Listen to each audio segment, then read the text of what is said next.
اور یہ بتلایا کہ تم جس زبان کو استعمال کرتے ہو زبان تمہارے پاس بھی ہے، زبان میرے پاس بھی، زبان تمہارے پاس ہے میں اسے برا استعمال کرتے ہو، زبان میرے پاس ہے لیکن میں اسے برا اور غلط طریقے سے استعمال نہیں کرتا۔ اسی طریقے سے آپ دیکھیے کہ بدو لوگ، دیہاتی لوگ جو آپ کے دشمن ہوا کرتے تھے نا، آپ کے اخلاق کو دیکھ کر اسلام قبول کر لیا کرتے تھے، آپ کا اخلاق دیکھ کر لوگ اسلام قبول کر لیا کرتے تھے۔ اور یہی وجہ تھی کہ اللہ رب العزت نے قرآن کریم کے اندر ارشاد فرمایا کہ فَبِمَا رَحْمَةٍ مِّنَ اللَّهِ لِنتَ لَهُمْ وَلَوْ كُنْتَ فَظًّا غَلِيظَ الْقَلْبِ، یعنی اے نبی صلی اللہ علیہ وسلم اگر آپ نرم دل نہ ہوتے، آپ کے اندر نرمی نہ پائی جاتی تو آج یہ جو لوگ تمہاری طرف آ رہے ہیں، دین قبول کر رہے ہیں، اسلام کی طرف آ رہے ہیں، اگر تم ان پر سخت ہو جاتے تو یہ لوگ تمہاری طرف نہیں آئیں گے۔ تو اللہ کے نبی صلی اللہ علیہ وسلم نے اپنے اخلاق کے ذریعے سے لوگوں کو دین کی طرف بلایا۔ بہت مشہور واقعہ نا کہ اللہ کے نبی صلی اللہ علیہ وسلم، صحابہ کرام ہے، بدو دیہاتی قسم کا آدمی جسے کچھ بھی نہیں معلوم مسجد کیا ہے، مسجد میں کیا ہوتا ہے، کچھ بھی نہیں معلوم، آیا مسجد کے اندر ایک کونے میں بیٹھ کر پیشاب کرنے لگا، پیشاب کرنے لگا۔ ایسی حالت میں صحابہ کرام دوڑے مارنے کے لیے، بھگانے کے لیے، اللہ کے نبی صلی اللہ علیہ وسلم نے کہا نہیں، چھوڑ دو اس کو، اس کی حالت پر چھوڑ دو یہاں تک کہ وہ اپنی اس ضرورت سے فارغ ہو جائے۔ ضرورت سے فارغ ہو گیا، نبی صلی اللہ علیہ وسلم نے صحابہ کرام کو حکم دیا کہ جاؤ جہاں پر اس نے پیشاب کیا ہے پانی ڈال دو، گویا کہ وہ ختم ہو جائے گی۔ پھر اللہ کے نبی نے اس بدو دیہاتی شخص کو اپنے پاس بلایا، بٹھایا، بتلایا دیکھو یہ مسجد جو ہے اللہ کا گھر ہے، اللہ کے گھر کے اندر پیشاب نہیں کیا جاتا، اللہ کے گھر کے اندر عبادت کی جاتی ہے، گویا کہ یہ جو تم نے کیا ہے نا یہ صحیح کام نہیں ہے، یہ صحیح عمل نہیں ہے۔ یہ تھا اللہ کے نبی صلی اللہ علیہ وسلم کا اخلاق۔ اگر آج ہم ہوتے، آج ہمارا معاملہ یہ ہوتا کہ زبان پر ہم بدلہ لینے کے لیے تیار ہوتے۔ آج اگر ایک انسان ہمیں ایک گالی دے ہم اسے 10 گالیاں دینے کے لیے تیار ہوتے۔ آج ایک انسان اپنی اس زبان کے ذریعے سے دوسرے لوگوں کے اندر یعنی اس قدر عام ہو چکا ہے کہ ہمیشہ جہاں پر اس کا ذکر آ جائے لوگ کہتے ہیں بھائی اس کی بات کیا کرتے ہو، تو اس کی زبان ہی صحیح نہیں، اس کی زبان ہی نہیں صحیح ہے، وہ جو باتیں کرتا ہے تو ایسا لگتا ہے کہ تیر چلا رہا ہے، اس کی باتیں جو ہیں کھڑے سے تو پھاڑ دیتی ہیں، یہ عالم ہوتا ہے۔ لیکن نہیں، اللہ کے نبی صلی اللہ علیہ وسلم کے اخلاق ایسے نہیں تھے۔ اللہ کے نبی صلی اللہ علیہ وسلم نے اپنی پوری زندگی کے اندر ہمیں یہ سبق دیا اور بتلایا کہ دیکھو زندگی گزارنی ہے تو کیسی زندگی گزارنا، اگر تمہیں اس دنیا کے اندر ایک دوسرے کے ساتھ تعلقات بنانے ہیں، ایک دوسرے کے ساتھ تمہیں اٹھنا بیٹھنا کرنا ہے تو وہ بھی اس کے اندر اللہ کے نبی صلی اللہ علیہ وسلم نے بتلایا طریقہ، اور وہ طریقہ اس لیے کہ اگر تم اس پر عمل کرتے رہو گے تمہارے اخلاق اچھے ہو جائیں گے۔ اسی طریقے سے آپ دیکھیے اللہ کے نبی صلی اللہ علیہ وسلم صادق اور امین تھے، ابھی نبوت نہیں ملی، نبی نہیں بنائے گئے ہیں، پھر بھی اسی مکہ کے اندر جہاں پر لوگ رہتے تھے آپ بھی انہی کے درمیان رہتے تھے۔ ایسی حالت میں اللہ کے نبی صلی اللہ علیہ وسلم کو لوگ صادق کہا کرتے تھے، سچے کہتے، امانت دار کہتے تھے، اور اس بات پر یقین رکھتے تھے کہ فلاں جو شخص ہیں وہ بہت اچھے ہیں، ان کے پاس اگر کوئی امانت رکھ دی جائے تو اس امانت کے اندر وہ خیانت نہیں کرتے، ان کے اخلاق بہت بلند ہے۔ لیکن وہیں پر جب اللہ کے نبی صلی اللہ علیہ وسلم نے اپنی زندگی جب نبوت کا اعلان کیا،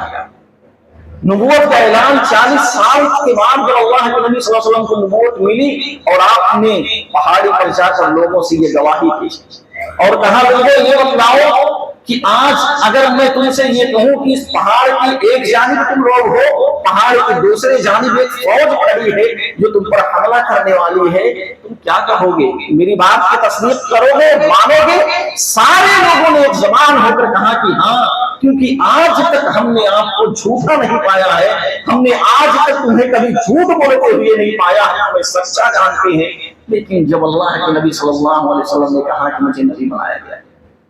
اللہ نے مجھے نبوت سے سرفراز کیا ہے، وہی سارے کے سارے لوگ دشمن ہوں گے، خود نبی صلی اللہ علیہ وسلم کے چچا جو تھے ایسی حالتوں میں دشمن ہو گئے۔ الغرض کی اللہ کے نبی صلی اللہ علیہ وسلم کو نبوت سے پہلے بھی لوگ آپ کے اخلاق کی مثال دیتے تھے۔ وہی مکہ ہے جس مکہ کے اندر اللہ کے نبی نے 40 سال زندگی گزاری اور سارے لوگوں سے کہا کہ مکہ والوں سنو، ہم نے آپ کے بیچ رہ کر 40 سال گزارا ہے، اور اس 40 سال کے اندر تم نے کیا پایا میرے اندر، کیا دیکھا ہے میرے اندر؟ سارے لوگوں نے کہا کہ ہم نے صرف خیر ہی خیر پایا ہے۔ تو اللہ کے نبی صلی اللہ علیہ وسلم صادق اور امین تھے۔ اسی طریقے سے آپ دیکھیے کہ جب اللہ کے نبی صلی اللہ علیہ وسلم کا عدل کا جو معاملہ ہوتا، وہ ناانصافی نہیں کرتے تھے، منہ دیکھی کسی کی بات نہیں کیا کرتے تھے، حق جو ہے وہ حق بات نبی صلی اللہ علیہ وسلم پیش کرتے تھے، اور ہمیشہ حق کا ساتھ دیا۔ صحابہ کرام جو ہے وہ حق کے ساتھی بنے رہتے تھے، گرچہ ہمارے سامنے کوئی ہمارا کتنا قریبی کیوں نہ ہو، کوئی ہمارا اپنا کتنا ساتھی کی دوست ہی کیوں نہ ہو، لیکن اگر وہ بھی غلط تھا تو صحابہ نے ان سے کہا کہ تم غلط ہو، اور اگر کوئی کتنا بڑا ہم سے دور کا رشتہ دار ہو یا ہمارا رشتہ دار ہی کیوں نہ ہو، اگر وہ صحیح تھا تو لوگوں نے کہا کہ فلاں شخص جو ہے وہ صحیح ہے۔ اسی طریقے سے اللہ کے نبی صلی اللہ علیہ وسلم صابر تھے، صبر کرنے والے تھے۔ آپ کی زندگی میں کتنی پریشانیاں آئیں، لیکن ساری پریشانیوں کو اللہ کے نبی صلی اللہ علیہ وسلم نے صبر سے کام لیا، اور صبر بہت ایسا کیسا صبر ہونا چاہیے؟ اللہ کے نبی صلی اللہ علیہ وسلم کے سگے چچا حضرت حمزہ رضی اللہ تعالیٰ عنہ کو شہید کر دیا جاتا ہے۔ اللہ کے نبی صلی اللہ علیہ وسلم دیکھتے اپنی آنکھوں کے سامنے، اور ایسی حالت میں کہ وہی چچا جن کے کفن کے لیے مکمل طور پر کپڑا نہیں تھا کہ جن کے جسم کو ڈھانک دیا جائے، اللہ کے نبی صلی اللہ علیہ وسلم دیکھتے لوگوں نے میرے اس چچا کو قتل کر دیا، میرے سگے چچا کو۔ آج کیفیت یہ ہے کہ پورا کپڑا میرے پاس موجود نہیں ہے کہ اس کپڑے کے ذریعے سے میں اپنے سگے چچا کو دفن کر دوں۔ صحابہ کرام نے کہا اللہ کے نبی، حالت یہ ہے کہ اگر ہم سر کو ڈھکتے ہیں پیر کھل جاتا ہے، پیر کو ڈھکتے ہیں سر کھل جاتا ہے، نبی صلی اللہ علیہ وسلم ہم کیا کریں؟ اللہ کے نبی صلی اللہ علیہ وسلم نے صبر سے کام لیا۔ ٹھیک ہے، صبر کرو، یقیناً ہمارا بھی وقت آئے گا، ایک وقت آئے گا کہ اللہ رب العزت ہمیں ان لوگوں پر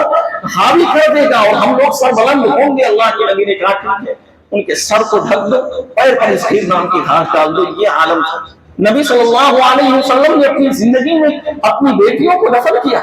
نبی صلی اللہ علیہ وسلم نے اپنی زندگی کے اندر آپ کے جو بیٹے 18 مہینے کی عمر میں جب انتقال ہوا، آپ نے اپنے گود میں لیا ہوا۔ صحابہ کرام دیکھتے ہیں نبی صلی اللہ علیہ وسلم کی آنکھوں سے آنسو بہ رہے ہیں، رو رہے ہیں۔ صحابہ نے پوچھا اللہ کے نبی آپ بھی روتے ہیں؟ اللہ کے نبی صلی اللہ علیہ وسلم نے کہا ہاں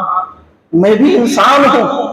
مجھے بھی تکلیف ہوتی ہے، مجھے بھی غم ہوتا ہے، مجھے بھی پریشانی ہوتی ہے، لیکن میں اپنے زبان سے ایسے الفاظ نہیں ادا کرتا، میں تو صرف وہی کہتا ہوں کہ اللہ جس سے راضی ہو، اللہ جس سے راضی ہو وہی میں کہتا ہوں۔ اور اللہ کے نبی صلی اللہ علیہ وسلم اپنے 18 مہینے کے بیٹے کو گود میں لیے ہوئے، ایسے حالت میں صبر کیا اللہ کے نبی صلی اللہ علیہ وسلم نے، صبر کا دامن نہیں چھوڑا۔ آج ہمارا معاملہ یہ ہوتا ہے، ذرا ذرا سی باتوں پر ہم صبر کو چھوڑ دیتے، کوئی معمولی تکلیف آئی، چھوٹی موٹی تکلیف پہنچی، ہم صبر کو چھوڑ دیے، ہمارے اندر صبر نام کی چیز نہیں رہتی۔ لیکن اللہ کے نبی صلی اللہ علیہ وسلم نے ہمیں یہ تعلیم دی کہ دیکھو صبر کا دامن تھامے رکھو، اگر تمہارے اندر صبر ہے تو ایک وقت آئے گا کہ اللہ تبارک و تعالیٰ تمہیں غالب کرے گا۔ اسی طریقے سے آپ دیکھیے کہ دعوت و دین میں اللہ کے نبی صلی اللہ علیہ وسلم کو کتنا سراہا گیا، دین کی بارے میں اللہ کے نبی صلی اللہ علیہ وسلم جہاں جہاں بھی گئے لوگوں نے آپ پر کتنا ظلم کیا، کتنا ستایا، اتنے پریشان ہوئے۔ صرف ایک واقعے کی طرف آپ دیکھیے، شہید ابی طالب کے اندر 3 سال تک لوگوں نے بائیکاٹ کر دیا، نہ تو ان کے ساتھ کوئی سامان بیچا جائے گا، نہ خریدا جائے گا، نہ ان سے میل جول کیا جائے گا، ساری چیزیں بند کر دی گئی، بائیکاٹ مکمل طور پر۔ عالم یہاں تک ہو گیا اس روئے زمین میں وہ وقت بھی دیکھے جب اس وقت اللہ کے نبی صلی اللہ علیہ وسلم کے ساتھ چند جو صحابہ تھے، چند بچے تھے، چند مائیں تھے، جن کے پاس کھانے پینے کی چیزیں نہیں تھی،